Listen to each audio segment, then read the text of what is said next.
एक पिता अपनी 4 वर्षीय बेटी मिनी से बहुत प्रेम करता था।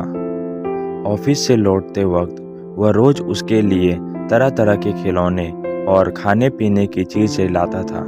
बेटी भी अपने पिता से बहुत लगाव रखती थी और हमेशा अपनी तोतली आवाज में पापा पापा कहकर पुकारा करती थी। दिन अच्छे बीत रहे थे कि अचानक एक दिन मिनी को बहुत तेज बुखार हुआ। सभी घबरा गए। वे दौड़े भागे डॉक्टर के पास गए, पर वहां ले जाते मिनी की मृत्यु हो गई। परिवार पे तो मानो पहाड़ ही टूट पड़ा और पिता की हालत तो मृत व्यक्ति के समान हो गई। मिनी के जाने के हफ्ते बाद भी वे ना किसी से बोलते ना बात करते, बस रोते ही रहते। यहाँ तक कि उन्होंने ऑफिस जाना भी छोड़ दिया और घर से निकलना भी बंद कर दिया। आस पड़ोस के लोगों और नाते रिश्तेदारों ने उन्हें समझाने की बहुत कोशिश की, पर वे किसी की ना सुनते। उनके मुख से बस एक ही शब्द निकलता, मिनी। एक दिन ऐसे ही मिनी के बारे में सोचते सोचते उनकी आंख लग गई और उन्हें एक स्वप्न आया।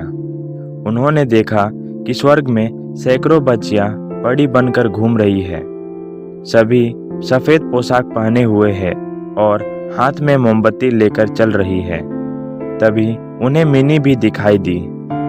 उसे देखते ही पिता बोले, मिनी मेरी प्यारी बच्ची, सभी परियों की मोमबत्ती जल रही है, पर तुम्हारी बुझी क्यों है? तुम इसे जला क्यों नहीं लेती? मिनी बोली, पापा मैं तो बार बार मोमबत्ती जलाती हूँ, पर आप इतना रोते हो कि आपके आंसुओं से मेरी मोमबत्ती बुझ जाती है। ये सुनते ही पिता की नींद टूट गई। उन्हें अपनी गलती का एहसास हो गया।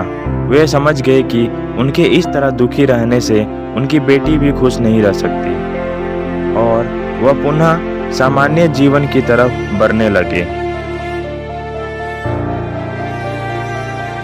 आप जीवन में देखते हैं दोस्तों, किसी करीबी के जाने का गम शब्दों से बयान नहीं किया जा सकता, पर कहीं ना कहीं हमें अपने आप को मजबूत करना होता है और अपनी जिम्मेदारियों को निभाना होता है, और शायद ऐसा करना ही मरने वाले की आत्मा को शांति देता है।